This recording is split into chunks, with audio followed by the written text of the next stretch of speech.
Bonjour tout le monde. Mon nom est Anne-Marie Trépanier. Je suis la co-éditrice de la revue Cigale.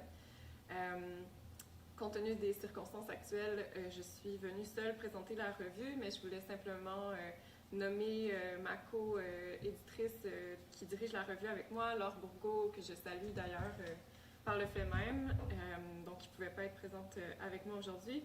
Mais donc, je vais prendre le relais pour présenter la publication. Donc, Cigale, c'est une publication bilingue, donc en français et en anglais, qui rassemble des écrits d'artistes contemporaines. C'est une revue qui a pour mandat de favoriser l'échange d'idées au-delà des délimitations géographiques et des frontières des langues, puis qui propose un réseau de textes qui est assemblé selon différentes thématiques. Donc, avant d'aller plus loin, je vais juste vous montrer les deux numéros. Donc, on a le numéro 1 ici, le vert, qui est sorti en 2019, donc qui est notre premier numéro, qui portait sur la thématique du corps au travail. Donc, j'espère que vous pouvez bien voir ici. Je vais peut-être juste le déplacer sur la table. Puis, donc, le numéro Corps au travail, Working Body, c'est une publication qui est imprimée à Montréal, chez Katasoo, qui est une impression noir et blanc à l'intérieur. On a une certaine spécificité dans le premier numéro, c'est qu'on alterne entre deux types de papier pour marquer les deux langues.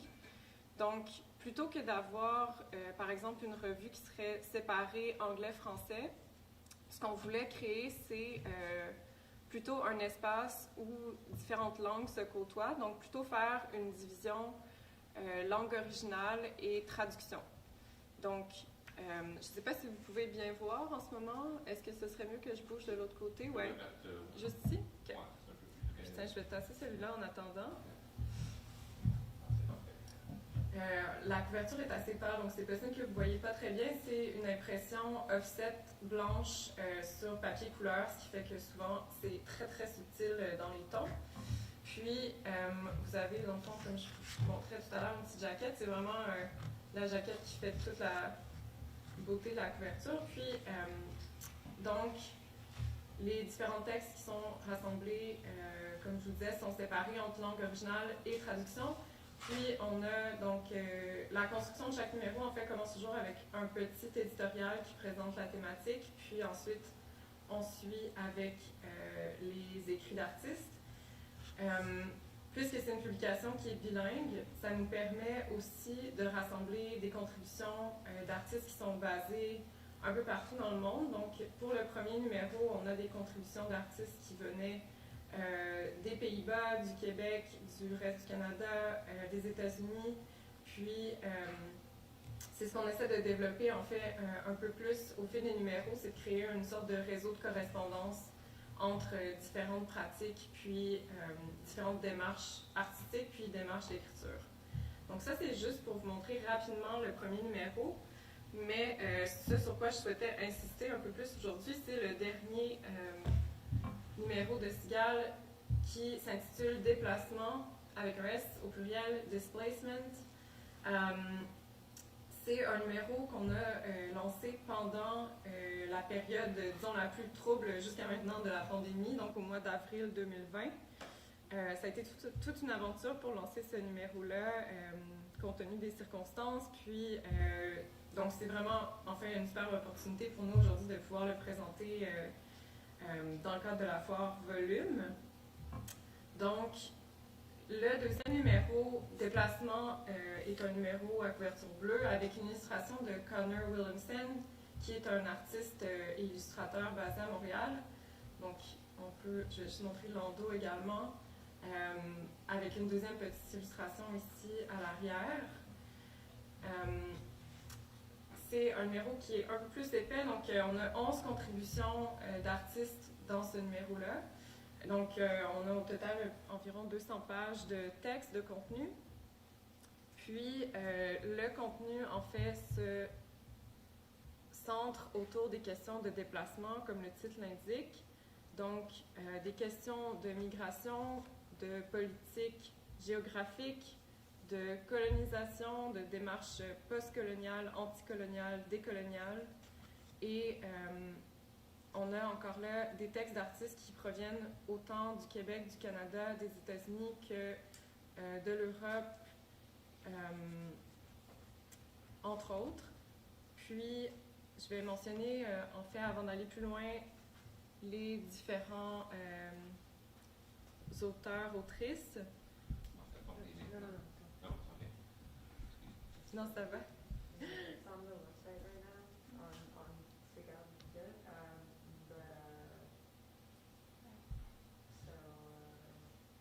Est-ce que ce serait mieux que je bouge de l'autre yeah, côté? you can put it back here. Okay.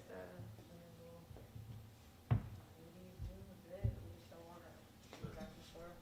So really, if you zoom in, you don't touch it after that. It stays there until it comes back to life. Désolée, celle-là, elle a rendu lente. Ah, il n'y a pas de souci. On a skippé comme au site sur la présentation de voyons, du livre. Ouais, If you can, like, tilt it up a bit. ouais, c'est ça, j'imagine que c'est mieux comme ça. Hein. Ouais, là, c'est passé bien. OK. Désolée. Il n'y a vraiment aucun problème. Ça arrive. OK. Donc, pour revenir à la présentation du deuxième numéro, donc, on a des contributions de 11 artistes. On a donc un texte de l'artiste Vita Evangelista. On a une contribution de Maude Arès. En fait, je pourrais peut-être aussi spécifier. Donc, Vita Evangelista, c'est une artiste née au Brésil qui travaille avec les médias numériques, la vidéo, l'écriture, la performance à l'intersection du féminisme queer et des savoirs incarnés. On a également une contribution de Maude Arès, qui est une artiste interdisciplinaire basée à Montréal, et de Angela Marsh, une autre artiste et éducatrice en art visuel basée à Québec. Ensuite, on a Dominique Rivard, qui est une artiste qui travaille autour de l'autofiction et de la narration, qui est originaire de Brossard, mais qui est maintenant basée à Glasgow pour ses études de maîtrise. On a ensuite Stéphanie E. Cregan, qui est une artiste visuelle qui travaille les médias audio et vidéo et qui est basée à Montréal. Nous avons également Nora Rosenthal, qui est une autrice, photographe et réalisatrice également basée à Montréal et qui contribue régulièrement à la revue Cult Montreal. On a Simon Labbé, qui est un artiste et compositeur également basé à Montréal. Donc, on peut voir que jusqu'à maintenant, on a quand même plusieurs artistes qui sont issus du bassin montréalais. Marc-Antoine Blais, qui est co-rédacteur en chef de la revue Posture et candidat à la maîtrise en études littéraires. Je ne sais pas si je vais trop vite, hein? Je fais quand même un peu, juste un petit passage entre les pages. Je poursuis, il nous en reste 3. Alexander Shello et le collectif ARG, qui est un acronyme pour Animation Research Group, et qui sont basés à Bruxelles, à l'école de recherche graphique. Nous avons également Guy Ouetté, qui est originaire du Cameroun et qui est maintenant basé et qui travaille entre Anvers et Douala. Et finalement, le dernier auteur s'appelle Fred Schmidt-Arenales. Il est un artiste et réalisateur qui est basé à Philadelphie, aux États-Unis. Donc, comme je vous faisais remarquer tout à l'heure, en fait, vous avez sûrement réalisé, donc il y a quelques petites différences en termes d'impression puis de design dans le deuxième numéro. Donc, comme pour le premier, ce qu'on a décidé de faire, c'est de faire une alternance entre une section de texte en langue originale, puis une section de texte en version traduite. Puis la traduction, c'est un élément qui est vraiment très, très central dans notre processus d'édition puis de travail du livre. Dans le fond, dès qu'on reçoit les différentes contributions des artistes pour chaque numéro, on essaie de leur trouver un traducteur ou une traductrice qui est en fait très proche des intérêts du texte ou des intérêts de l'artiste et de l'auteur pour en fait donner plus de place à l'art de la traduction, donc à la traduction comme forme d'expression en soi. Puis, généralement, les traducteurs-traductrices ont vraiment beaucoup de marge puis de place pour travailler en fait la créativité puis presque la poésie du texte dans leur traduction. Donc, c'est vraiment intéressant de pouvoir alterner entre les deux versions puis de voir, par exemple, comment la traduction impacte la lecture puis la compréhension du texte. Puis aussi les résonances, l'aspect plus poétique, la construction et tout ça. Puis dans notre travail d'édition avec l'art, on essaie vraiment de mettre beaucoup d'emphase sur une pratique de l'édition basée dans le soin puis la correspondance lente avec les artistes. Comme on est seulement 2 à travailler sur la publication, bien qu'on ait assisté de manière bénévole et absolument généreuse de plein de personnes qui acceptent de consacrer leur temps et leur énergie pour nous aider là-dedans. On essaie de garder une structure qui est très indépendante. Donc, on n'est pas distribué par des distributeurs, disons, par des entreprises en distribution. On fait tout ça nous-mêmes à la mitaine. Puis, donc, ça nécessite aussi de vraiment prendre le temps de faire chaque étape du travail d'édition, aussi simplement pour s'assurer d'être dans le respect des besoins de chaque auteur, autrice, puis pour vraiment amener leur texte, puis l'expérience de publication pour qu'elle soit la plus positive possible. Puis, en fait, une autre chose que je devrais peut-être mentionner, vous allez voir, donc, les différentes contributions comprennent aussi des images parfois, donc c'est un autre aspect sur lequel on met beaucoup d'emphase. Donc cette correspondance-là entre le texte et l'image, puis les différents échanges de sens qui peuvent se faire entre la forme écrite puis la forme visuelle. Je peux vous donner un exemple. En fait, il y a le texte de Maud Arès qui est assez évocateur à ce niveau-là. Je vais juste essayer de le retrouver. Le texte de Maud, en fait un espèce de mouvement d'aller et de retour entre le texte puis les images par le biais de notes, pas des notes de bas de page, mais des appels de notes. Ce ne sera pas bien long, je vais le retrouver ici. Donc, vous avez en fait la collection d'images qui est étalée sur 2 pages. Puis, chaque image est liée à une notice, donc un petit chiffre qui fait référence à une section du texte, en fait. Donc, ça permet au lecteur par exemple, de faire la lecture du texte, puis d'aller se référer à l'élément visuel auquel on fait référence.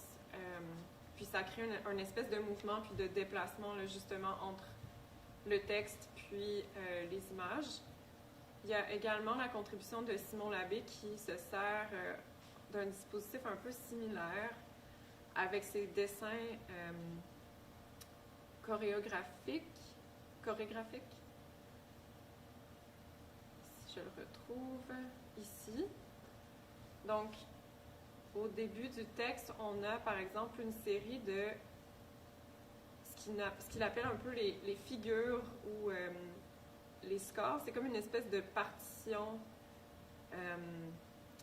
pour exécuter différents déplacements, différents mouvements avec une communauté désignée de collaborateurs, collaboratrices. Puis donc, on peut voir, par exemple, les espèces d'exécutions de mouvements que Simon a dessinées en réponse ou pour mieux illustrer, en fait, ces indications chorégraphiques.